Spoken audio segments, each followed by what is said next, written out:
That night, I was standing at the sink, the water running like an annoying background soundtrack. My phone lit up on the table. Can we talk for a minute? You waited 1 minute, 5 minutes, 10. You start bargaining with yourself. Maybe they're busy, maybe they'll answer when they're done, maybe you shouldn't have asked at all. And then they replied, I'm tired. Tomorrow? Okay. 7 words, and suddenly the room felt colder. You start wondering, what did I do wrong? You replay every message, every glance, every plan. Then you make the familiar promise to yourself. Don't bother them, don't be too sensitive, don't ask for too much. Like you have to walk on tiptoes inside your own relationship. I've heard this story more times than I can count. And the part that hurts me most isn't the avoidant person going quiet. It's the way the other person turns that silence into a verdict against themselves. So I want to say something plainly. Avoidant people don't change because you love them harder. They change when they can't keep living the way they've been living. A few years ago, I met a man. Let's call him K. At a cafe. Polished, successful by every visible measure. He talked about his ex in a calm voice. She was great, but she wanted to be too close. I asked what too close meant. He smiled. She wanted to know what I was thinking. She wanted weekends together. She wanted to video call before bed. It sounds small, but I felt like I was being pulled into something I couldn't control. Then he went quiet. And I remember thinking, behind the word control, there's usually an old fear of being needed, fear of being seen, fear that if you lean on someone, you'll lose yourself. If you're loving an avoidant person, you've probably thought, if I'm safe enough, patient enough, they'll open up. I get it. I've been on that side too, watching the typing bubbles appear and disappear, my heart racing as if one text could decide my worth. You tell yourself you're being mature, but what you're really doing is shrinking.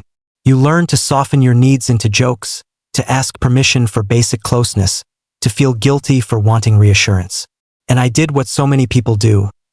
I loved more, I gave more, I compromised more, hoping the distance would shrink. But it didn't. It just changed shape. It became an invisible room where you're always standing outside the door. Here's my perspective. Maybe it'll sting, but it's honest. You can't rescue an avoidant person with your love. You can love them kindly. You can create a safer environment. But you cannot walk into the part they fear the most for them, the part called emotional intimacy. Because for avoidant people, intimacy isn't simply being close. Intimacy feels like danger. Danger of being judged, of becoming dependent, of losing freedom. And sometimes danger of being abandoned in the way they learned very early. So when do they change? Let me tell you about 3 moments I see again and again. Not in textbooks, but on real faces. First, they finally see the cost of avoidance. The cost isn't one argument. The cost is a pattern of endings that all look the same. They leave when things get serious, come back when they feel empty, then leave again the moment they feel needed. One day, they look at their relationship history and realize the common denominator isn't other people are too much. The common denominator is, I always run. After his 3rd breakup, K said to me, I'm starting to be afraid of myself. I'm afraid I'll grow old inside half relationships. That's not a promise to someone else. That's fear of becoming someone he doesn't want to become. Second, they touch the real emotion instead of intellectualizing their way out. Avoidant people are often brilliant at using logic to dodge feeling. They say, we're not compatible. You're too sensitive. I need space, as a way to shut the door. But when change begins, the language shifts. They start saying, I'm scared. I don't know how to stay. I feel guilty. I once worked with a woman, let's call her M. Who ended relationships right when her partner started loving her more deeply. One day she looked at her hands trembling and whispered, I don't hate him. I'm just panicking. If I stay, I feel like I'll be swallowed. The moment someone can name the fear, they've already taken one step out of the cave.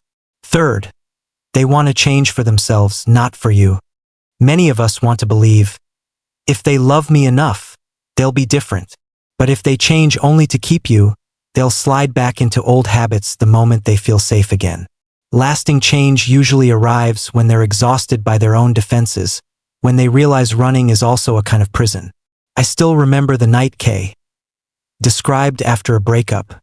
He sat in his car in the parking lot, keys still in the ignition, the AC still on, his hands locked on the steering wheel like his body had frozen. He told me, "I wanted to text, I miss you, but I hate the feeling that I need someone." Then he laughed. The laugh of someone who knows he's making life harder for himself. That's the quiet tragedy of avoidance. They do have feelings, they just don't allow themselves to admit them when the feelings get strong. And the freedom they hold so tightly can turn into a loneliness they don't have words for. If you're the avoidant one watching this, I want to add something gently. You don't have to transform overnight. Change often starts with one concrete decision. Stop disappearing. Instead of going silent for 3 days, practice one specific sentence. I'm overloaded. I need tonight to be quiet, but tomorrow at 10, can we talk for 15 minutes? Instead of cutting off the moment you feel fear, practice staying 5 more minutes in the conversation, just to breathe and listen. Sounds simple, but for an avoidant nervous system, it's courage. And if no one ever modeled this for you, that's not your fault. A lot of avoidant people grew up in homes where feelings were ignored, mocked, or treated like a problem to solve quickly. You learn to be easy, to be self-sufficient, to not need anything. That adaptation may have protected you once, but in adult love it becomes a wall. So start small. After a shutdown, come back and repair. One sentence is enough. I didn't handle that well. I'm here now. When you can repair, you don't have to be perfect. You just have to be reachable. And now, I want to talk about you, the person watching, maybe listening and thinking of someone. There are 3 things you can do to create room for change without losing yourself. 1. Hold clear boundaries with consistency. You can say, I respect that you need time, but I also need a relationship with dialogue. If you go silent for days, I'm going to stop chasing and return to taking care of my life. Boundaries aren't punishment. They're protection. They're the difference between I'm here and I'll abandon myself to keep you. 2. Don't turn yourself into the constant pursuer. Pursuing is fuel for the avoidance cycle. The more you chase, the more they feel justified in backing away. This doesn't mean you become cold. It means you stop sacrificing yourself to purchase closeness. 3. Let natural consequences happen. If someone withdraws and loses nothing, there's no reason to reflect. But if they withdraw and actually lose connection, sometimes that emptiness is what finally wakes them up. Not because you're trying to teach them a lesson, but because reality becomes clearer when you stop buffering the impact for them. I know some of you are thinking, so is there hope? Yes, but hope isn't in you trying to fix them. Hope is in them facing what they fear and you honoring yourself. I've seen avoidant people change, not into perfect partners, but into people who can stay a little longer. People who can say, I'm activated. I need 30 minutes to calm down, and then I'll come back to this. People who can apologize after they walk out. People who can say, I love you, not only when they're about to lose you, but even when they're scared. And I've also seen people who don't change. They repeat the same circle until they call it personality. The hardest truth is you can't choose for them. Love can invite, but it can't drag. If you're in a relationship with an avoidant person, try this question tonight. Am I loving them, or am I trying to prove I'm worthy? Because sometimes what keeps us stuck isn't love. It's the craving to finally be chosen.